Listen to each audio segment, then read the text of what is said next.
ഭക്ഷണത്തോടെ അധികം ഇഷ്ടമുള്ള ഒരു വ്യക്തി അല്ല, ആക്രാന്തം ഇല്ലാത്തൊരു വ്യക്തിയാണ് നീ എന്ന് പറഞ്ഞാൽ സമ്മതിക്കൂ? ആക്ച്വലി പറഞ്ഞാല് സമ്മതിക്കാം. ആരും സമ്മതിക്കൂടെ? എന്നെ കണ്ടാരും സമ്മതിക്കില്ല, അതല്ലേ കുഴപ്പം. ഞാൻ എല്ലാവരോടും പറഞ്ഞു, എന്താ പറയുക, ഈ ഒരു ഞാനിപ്പോൾ ചെയ്യണ പരിപാടി കാരണം ഒരു മര്യാദയ്ക്ക് ഒരു റെസ്റ്റോറൻറ്റിൽ പോയി കഴിക്കാൻ നിർത്തിയില്ല. ആൾക്കാരൊക്കെ തിരിഞ്ഞു നമ്മളെയാണ് നോക്കണം, ഇവർ എത്ര എടുക്കണം, ഈ പറഞ്ഞ കൂട്ടത്തിൽ കൂടുതലാണ് അത്, ഇങ്ങനെയൊക്കെയാണ്. അങ്ങനെ ഒരു മനസ്സമാധാനമായിട്ടേ നമ്മൾ ബാക്കിയുള്ള അതിനൊക്കെ നമ്മളെക്കാട്ടിലും ട്രിപ്പിളത്തെ സൈസുള്ള ആൾക്കാരൊക്കെ കഴിക്കുമ്പോൾ ഒരു പ്രശ്നമില്ല. നമ്മൾ കഴിക്കുമ്പോൾ അവരിങ്ങനെ നോക്കിയിട്ടൊക്കെ അതിൽ പറഞ്ഞ പോലെ കേട്ടാ അവർ കയറ്റ. അതുകൊണ്ട് ഒരു രക്ഷയില്ല, എവിടെ പോകാൻ നിർത്തി. മനസ്സമാധാനത്തോടൊന്നും കഴിക്കാനൊക്കെയല്ലേ? ശരി, സമ്മതിച്ചു. എന്നാ പിന്നെ ഈ പറഞ്ഞ നമ്മളെല്ലാരും കേട്ടെ പ്രസിദ്ധ പറഞ്ഞത് ഇത് ആന്നു സത്യം, സമ്മതിച്ചു. എന്നാ പിന്നെ ഒരു കാര്യം പറയട്ടെ, നമ്മൾ സാധാരണ ഗതിയിൽ ഇപ്പൊ ഞാൻ ഈ ഷൂ തുടങ്ങിയ പിന്നെ മിക്ക പേരും എന്നോട് വന്ന് ഡയറ്റിന്റെ കാര്യവും മറ്റേ കാര്യവും ഒക്കെ ചോദിക്കാറുണ്ട്. സ്ത്രീകളാന്നേൽ അതായത് വർക്ക്ഔട്ട് ചെയ്യണം, ഇച്ചിരി വണ്ണം വെച്ചാൽ ഉടനെ വർക്ക്ഔട്ട് ചെയ്യണമെന്നൊക്കെ പറയുവേ. പറഞ്ഞല്ലോ അധികം കഴിക്കുവല്ലെന്നും. ഇല്ല. എന്താ ശരീരത്തിന്റെ രഹസ്യം? നല്ല മനസ്സ്, അതിനെ ചോദ്യം ചെയ്യാൻ പറ്റും. നല്ല മനസ്സ്, നമ്മളുടെ മനസ്സ് നമ്മൾ തന്നെ നമിക്കണം. എനിക്ക് അതാണ്, അത് കുഴപ്പമില്ല. നല്ല മനസ്സിന്റെ ടിപ്സുകൾ പോരട്ടെ. അങ്ങനെ അത് പറയാൻ പാടില്ല എന്നാണ്. അതെന്ന് വെച്ചാൽ നല്ല മനസ്സാണല്ലോ. അപ്പൊ നമ്മൾ അതിനെ കുറിച്ചൊന്നും ബിരിയാണി കഴിക്കും, പിന്നെ ചപ്പാത്തി ഒരു 3 എണ്ണം കഴിക്കില്ല, പക്ഷെ കഴിക്കും. അങ്ങനെ കറികളൊക്കെ അത്യാവശ്യം കുറച്ച്, പക്ഷെ ഇഷ്ടമുള്ളതാണെങ്കിൽ കുറച്ചും കൂടെ കഴിക്കും, പക്ഷെ കഴിക്കില്ല. ഇതൊക്കെയാണ് ടിപ്സ്. Okay, very good. താൻ ശരിക്കും നമ്മുടെ മഴയത്തുമ്പേ സമയത്തല്ലേ ഫസ്റ്റ് ടൈം കാണുന്നത്? അതിന് മുന്നേ താൻ വന്നിട്ടില്ലേ ഫീൽഡിലേക്ക്? ഞാൻ വന്നിട്ടുണ്ട്, അതിന് മുമ്പേ വന്നു. അപ്പൊ ഏതാ ഫസ്റ്റ് മൂവി ചെയ്ത? ഞാൻ ഫസ്റ്റ് ചെയ്ത് 3-ാം മുറ. അതിൽ ആക്ച്വലി പറഞ്ഞാൽ ഞാനും സുമാചേരാമല്ലേ, ഞങ്ങൾ ആക്ച്വലി പറഞ്ഞാൽ ഒരേ ടൈമിൽ വന്ന ആൾക്കാരാണ്. നമ്മുടെ മഴയത്തുമ്പേ ടീച്ചറാ, യെസ്, എല്ലാവരും കണക്റ്റഡാണല്ലോ. അതിലാണ് ആദ്യം വന്നത്. ആക്ച്വലി ബേസിക്കലി എന്ന് വെച്ചാൽ എൻ്റെ ഫാമിലി ഫ്രണ്ട്സ് ആയിരുന്നു 7 ആർട്സ് ഫിലിംസ്. അപ്പോൾ അവരിങ്ങനെ ഒരു പടം എടുക്കുന്നുണ്ട്. അതിൻ്റെ മുമ്പൊരു ഇത് വെച്ചാൽ എൻ്റെ ഒരു ഡിസ്റ്റൻറ്റ് റിലേറ്റീവാണ് കാർത്തിക ചേച്ചി, പണ്ടത്തെ. അതന്നെ. അപ്പോൾ ഞങ്ങളിടയ്ക്ക് നൈജീരിയയിൽ നീ പറഞ്ഞ പോലെ വരുമ്പോഴൊക്കെ അമ്മ വിളിക്കുമ്പോഴൊക്കെ സതിയ ആൻറ്റി പറയും, കാർത്തികച്ചിയുടെ അമ്മ, ബാബാ ഷൂട്ടുണ്ട്, വാ കണ്ടോ എന്നൊക്കെ പറഞ്ഞ് നവോദയ സ്റ്റുഡിയോയിൽ നീ എത്ര തന്നെയാന്ന് പറഞ്ഞ പടത്തിൻ്റെ ഷൂട്ട്. അതാണ് ഫസ്റ്റ് ടൈം ഞാനൊരു ഷൂട്ട് കാണുന്നത്. അന്ന് സുകുമാരി അമ്മ എല്ലാവരും ഉണ്ട് അവിടെ. അത് കണ്ട് കുറച്ച് കഴിഞ്ഞ് പിന്നെ ഇവർ തമ്മിൽ എല്ലാവരും ഭയങ്കര ഡിസ്കഷനും കാര്യങ്ങളൊക്കെയാണ്. അതൊക്കെ കഴിഞ്ഞിട്ട് പറഞ്ഞു, അത് അങ്ങനെ പടം എടുക്കേണ്ടത് ഹിൽ പാലസിലാണ് ഷൂട്ടിങ്, ലാലേട്ടനാണ് ഹീറോ, രേവതി ചേച്ചിയാണ് ഹീറോയിൻ. അപ്പോൾ നമുക്ക് ഭയങ്കര എക്സൈറ്റ്മെൻറ്റ്, പിക്നിക് മോഡ്. അതിലെനിക്കൊന്ന് ആ സിനിമയിൽ ഒട്ടുമിക്ക ആക്ടേഴ്സും അതിലുണ്ട്. അതിനപ്പോൾ സുരേഷ് ഏട്ടൻ തൊട്ട് ഇന്നസെൻ്റ് അങ്കിൾ എല്ലാവരും അതിനകത്തുണ്ട്. അപ്പോൾ എനിക്കെന്ന് വെച്ചാൽ ഇത് വേറൊരു കാര്യത്തിന് വഴി ഒരുക്കിയെന്ന് വേണമെങ്കിൽ പറയാം. കാരണം നമുക്കിത്തിരി മിമിക്രി സംഭവമൊക്കെ ഉണ്ടല്ലോ. അപ്പോൾ അതിന് ആക്ച്വലി ഇതൊരു വഴി ഒരുക്കിയെന്ന് വേണമെങ്കിൽ പറയാം. ബിക്കോസ് ആ സമയത്ത് പ്രൊഫഷണലായിട്ട് മിമിക്കും മറ്റു കാര്യങ്ങളൊന്നുമില്ല. പക്ഷേ ആ ഒരു സെറ്റിൽ എൻ്റെ ഫസ്റ്റ് ഡയലോഗ് എൻ്റെ മൈ നെയിം ഈസ് അനീത എന്നാണ് രേവതി ചേച്ചി ചോദിക്കുമ്പോൾ. അപ്പോൾ അങ്ങനെ പ്രത്യേകിച്ച് പണിയൊന്നുമില്ല, ഇങ്ങനെ ഇതേപോലൊക്കെ തന്നെ പ്രത്യേകിച്ച് വലിയ പണിയൊന്നുമില്ല. ബിസ്ക്കറ്റ് കഴിക്കുക, പഴം കഴിക്കുക, ഇതൊക്കെ. അങ്ങനെ ആ പടം നടന്നുകൊണ്ടിരിക്കുന്ന ഇടയിൽ തന്നെയാണ് എനിക്ക് ഈ ഓരോ ആക്ടേഴ്സിനെ കാണുമ്പോൾ ഇങ്ങനെ ഒബ്സർവ് ചെയ്യണൊരു പൊതുവെ ആക്ടേഴ്സിനുണ്ട് എന്നാലും. അപ്പോൾ ഞാൻ വിചാരിച്ചു ശരി ഇന്നൊന്ന് ട്രൈ ഔട്ട് ചെയ്താലും ഒരു രസത്തിന് അങ്ങനെ ഇതൊക്കെ ചെയ്യുന്നത് നമ്മൾ ബാത്റൂമിലാണ്, അങ്ങനെ ആരും കാണാത്ത സ്ഥലത്ത് വേണമല്ലോ പോയിട്ട് ചെയ്യാൻ വേണ്ടി. അപ്പോൾ അങ്ങനെ ഒരു വശം ഇങ്ങനെ ചെയ്ത് വന്നപ്പോൾ വലിയ കുഴപ്പമില്ലാണ്ട് വന്നു സൗണ്ടൊക്കെ. അപ്പോൾ എൻ്റെ സിസ്റ്ററാണ് കണ്ടുപിടിക്കണം. സിസ്റ്റർ ആരാടി ബാത്റൂമിൽ എങ്ങനെയാണ് ചോദിക്കുന്നത്, കാരണം വേറെ ശബ്ദം കേൾക്കുമ്പോൾ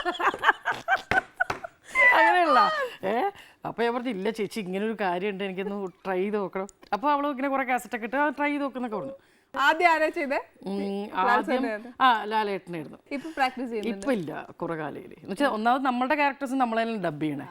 അപ്പൊ അതുകൊണ്ട് കാരണം എനിക്ക് ഒരു അനുഭവം എന്താ വെച്ചാൽ ഞാൻ ആദ്യം ഒരു മോഹപക്ഷികൾ എന്ന് പറഞ്ഞിട്ടൊരു സീരിയൽ, അപ്പം അതിൻ്റെ ഡബ്ബിങ് സമയത്ത് JC സാറായിരുന്നു ഡയറക്ടർ. അപ്പോൾ എന്നോട് പറഞ്ഞു നീ നിൻ്റെ ക്യാരക്ടറിന് ഡബ് ചെയ്ത് ഓക്കെ, ആ 2 പോലീസുകാരുണ്ട് അവർക്കും കൂടെ ഡബ് ചെയ്തിട്ട് പോയാൽ മതി, സൗണ്ട് കേട്ടിട്ടേ പറയുമ്പോഴത്തെ വരയ്ക്കണം, അവർക്കും കൂടെ ഡബ് ചെയ്ത് പോയാൽ മതി. അതിൻ്റെ ശേഷം നമ്മൾ ഇത്തിരി ഒന്ന് കെയർഫുള്ളായി നിർത്തി. നമ്മുടെ സൗണ്ടിനും ഒരു ഐഡന്റിറ്റി വേണമല്ലോ. ശരി, ഐഡന്റിറ്റി പോയി പോകും. അത് കറക്റ്റാ പറഞ്ഞു. ഈ ശരിക്കും പറഞ്ഞാൽ നൈജീരിയ പോയാൽ അച്ഛൻ അവിടെ ആയിരുന്നോ ജോലി? അച്ഛൻ വക്കീലാണ്. അപ്പോൾ അച്ഛൻ അവിടെ ഒരു കമ്പനിയിൽ ലീഗൽ മാനേജറായിട്ട് വർക്ക് ചെയ്യുന്നു, ഷിപ്പിംഗ് കമ്പനിയിൽ. അപ്പോൾ ഞങ്ങളെല്ലാവരും ഈ പറഞ്ഞ പോലെ കുഞ്ഞുനാള് മുതൽ അത് അല്ല അവിടെ ജനിച്ചത് അല്ല ജനിച്ച കൊച്ചിയിലാണ്. പിന്നെ ബാക്കി നമ്മളുടെ പ്രൈമറി ക്ലാസ്സും മറ്റെല്ലാ കാര്യങ്ങളൊക്കെ അവിടെ സ്കൂളൊക്കെ തുടങ്ങിയത് അവിടെ അവിടെ സണ്ണി ഫീൽഡ്സ് പ്രൈമറി സ്കൂൾ അവിടെയായിരുന്നു. അമ്മ വർക്ക് ചെയ്യുന്നുണ്ടായിരുന്നു? അമ്മ ടീച്ചറായിട്ട്, ഓക്കെ. പ്രൈമറി സ്കൂൾ ടീച്ചറായിട്ട്. അപ്പൊ സ്കൂളൊക്കെ അവിടെ തന്നെ? അത് തന്നെ, ഞങ്ങൾ രാവിലെ വെച്ചാൽ അമ്മയുടെ ഒപ്പം സ്കൂളിൽ വരും. അമ്മ പഠിപ്പിക്കുന്ന അതേ സ്കൂളിലാണ്? അതേ സ്കൂളിൽ അതല്ലേ പഠിപ്പിച്ചിട്ടുണ്ടോ അതിനെ? പിന്നെ വന്നിട്ടുണ്ട്. പക്ഷെ ആ ദിവസം അമ്മ വരുന്നു എന്ന് പറഞ്ഞു പിന്നെ എനിക്ക് ഭയങ്കര ചാടയാ. എന്റെ അമ്മ വരാനുള്ള ഞാൻ നമ്മുടെ ഫ്രണ്ട്സിനോടൊക്കെ പറയും ഉണ്ടായിരുന്നോ ഇപ്പൊ പഠിപ്പിച്ചു കൊടുക്കുക. അല്ല അമ്മ ക്ലാസ്സിലോട്ട് എങ്ങനെയാ മോളെന്നുള്ള കൺസിഡറേഷൻ ഉണ്ടായിരുന്നു? ഒന്നുമില്ല, ഏറ്റവും കൂടുതൽ ചീത്ത പറയണത് എന്നെയാ. ഞാൻ വീട്ടിൽ പോയി ചോദിക്കുകയും ചെയ്യും വല്ല കാര്യമുണ്ട് എന്നെ എന്തെങ്കിലും ചീത്ത പറയണേ. തനിക്ക് ബേസിക്കലി ഉണ്ടല്ലോ എല്ലാരെയും ചിരിപ്പിക്കാനും ഒക്കെ ഭയങ്കര ഇഷ്ടമാണ്. ബേസിക്കലി താൻ പ്രസീത എന്ന് പറഞ്ഞു കഴിഞ്ഞാല് ഒരു സീരിയസ് ആയിട്ടൊരു വ്യക്തിയായിട്ടേ നമുക്ക് മനസ്സിലാവത്തില്ല. So jolly, so positive, so energetic. പക്ഷേ താൻ വർക്ക് ചെയ്യുന്നത് എൻറ്റയർലി ഡിഫറെന്റ് ആണ്. You are a legal advisor to support American company and all. അപ്പൊ താൻ അവിടെ പോയിട്ട് എങ്ങനെയാണോ ഇങ്ങനെ ഇരിക്കുന്നേ? അല്ല അവിടെ നമ്മളുടെ ആൾക്കാരല്ലോ, വിളക്കാരല്ലേ, കുഴപ്പമില്ലല്ലോ. അല്ല അവിടെ ചെല്ലുമ്പോഴാണ് ഞാൻ കൺട്രോൾ ചെയ്യണം. ഒരു നമ്മളപ്പ യോഗ മെഡിറ്റേഷൻ ഒക്കെ അവിടെ ചെല്ലുമ്പോഴാണ്. കാരണം അവരൊക്കെ ചിരിച്ചു കഴിഞ്ഞാൽ അവർക്കും മോശമായിട്ട് ഫീൽ ചെയ്യില്ലേ, അവരൊക്കെ ഇമ്പോർട്ടൻ്റ് ആയിട്ട് ഫീൽ ചെയ്യും എന്നൊക്കെ പറഞ്ഞാൽ അവർ കേൾക്കില്ലേ എന്തോ അവർക്ക് പ്രശ്നം ഉണ്ടെന്ന്. അതുപോലെ അപ്പോൾ അവിടെ ഭയങ്കര സീരിയസ് ആയിട്ട് വർക്ക് ചെയ്യും. അവിടെ വർക്ക് ചെയ്തേ പറ്റുമല്ലോ, ഇവർ പിടിച്ച് പുറത്താക്കുമല്ലോ. ഒന്നും കുഴപ്പമില്ല. എൻ്റെ ബോസ് ആക്ച്വലി ഒരു ആഫ്രിക്കൻ അമേരിക്കൻ ലേഡിയാണ്. അപ്പോൾ she is into this drama and she encourages. അത് ഭയങ്കര ഇഷ്ടമാണ്. അപ്പോൾ എന്നോട് പോകുമ്പോഴൊക്കെ പറയും പോയി നന്നായി ചെയ്തിട്ട് വരും. അവർക്ക് ഭാഷയെന്ന് അറിയില്ലെങ്കിൽ അവരത് വെച്ചൊക്കെ നോക്കും. അപ്പോൾ ഓരോ എപ്പിസോഡൊക്കെ കഴിഞ്ഞിട്ട് ഞാൻ വർക്കിന് തിരിച്ചു വരുമ്പോൾ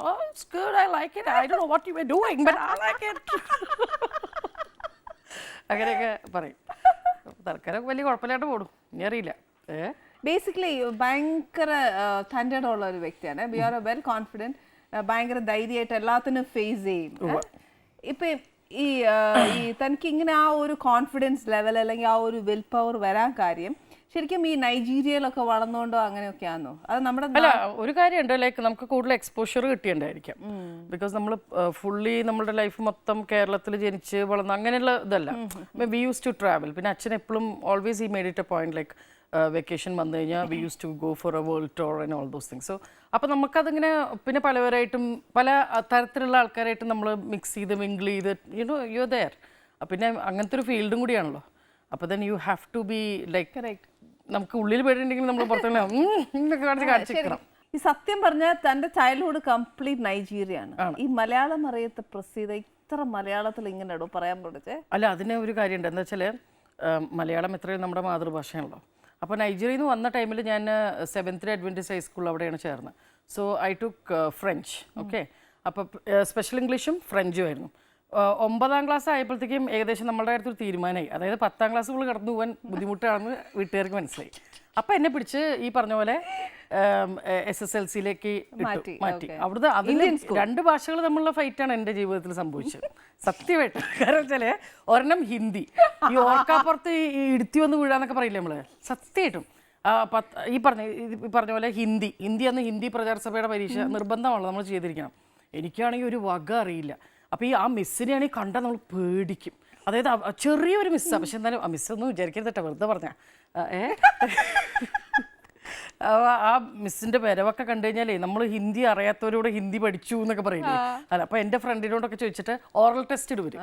ഓറൽ ടെസ്റ്റ് ഇടുമ്പോൾ അതൊക്കെ മനപ്പാടാക്കിയിട്ട് അവരിങ്ങനെ പ്രസീതക്കം എന്നൊക്കെ പറഞ്ഞിട്ട് ഒരു ഓ എന്ന് പറഞ്ഞ് ഹിന്ദിയിൽ, പുള്ളിക്ക് ഹിന്ദി അറിയില്ല, എന്നിട്ട് പറയും. അപ്പോൾ ഞാൻ നല്ലോണം മണി പറയും, എന്നുവെച്ചാൽ പഠിച്ചു വെച്ചാണല്ലോ. അപ്പോൾ അവർ പറയും പ്രസീതയെ കണ്ടുപഠിക്കണം, എന്താ കുട്ടിയുടെ ഒരു ഡെഡിക്കേഷൻ എന്നൊക്കെ പറഞ്ഞ്. പരീക്ഷ വന്നു, അപ്പോഴല്ലേ സത്യം പുറത്തു വരുന്നത്. പരീക്ഷ വന്നപ്പോൾ ഞാൻ മാത്രം എപ്പോൾ നോക്കിയാലും ക്വസ്റ്റ്യൻ പേപ്പർ ചോദിച്ചുകൊണ്ടിരിക്കണം. അപ്പോൾ അന്നൊക്കെ ക്വസ്റ്റ്യൻ പേപ്പർ വായിച്ചു തരും, സോൾഡ് ഇട്ട് ഞാൻ മാത്രം ഇടയ്ക്കിടയ്ക്ക്. അപ്പോൾ എന്ത് ഇത്ര സംശയം ഇപ്പോഴല്ലേ പറഞ്ഞു തന്നെ. ഞാൻ പറഞ്ഞു അതല്ല, ഒരു ഡൗട്ട് റിസൾട്ട് വന്നപ്പോൾ ആ ടീച്ചർ നോക്കിയപ്പോഴല്ലോ ആ ക്വസ്റ്റ്യൻ പേപ്പർ ഞാൻ അതേപോലെ എഴുതി വെച്ചിട്ട് സത്യമായിട്ടും. എന്നിട്ട് ആ മിസ് എന്നെ വിളിപ്പിച്ചു പറഞ്ഞു വളരെ മോശമായിപ്പോയി, എന്താ ഇത്. ഞാൻ പറഞ്ഞു എനിക്ക് അറിയില്ലെങ്കിൽ അറിയില്ല എന്ന് പറഞ്ഞു. എനിക്ക് പറയണമെന്ന് ആഗ്രഹമുണ്ട്, പക്ഷേ ടീച്ചറുടെ മുഖത്ത് നോക്കുമ്പോൾ എനിക്ക് അങ്ങനെ പറയാൻ പറ്റില്ല. എന്നിട്ട് ലാസ്റ്റ് മിനിറ്റിൽ ഹിന്ദി പഠിച്ച് അങ്ങനെയൊക്കെയോ ഹിന്ദി പാസ്സായി.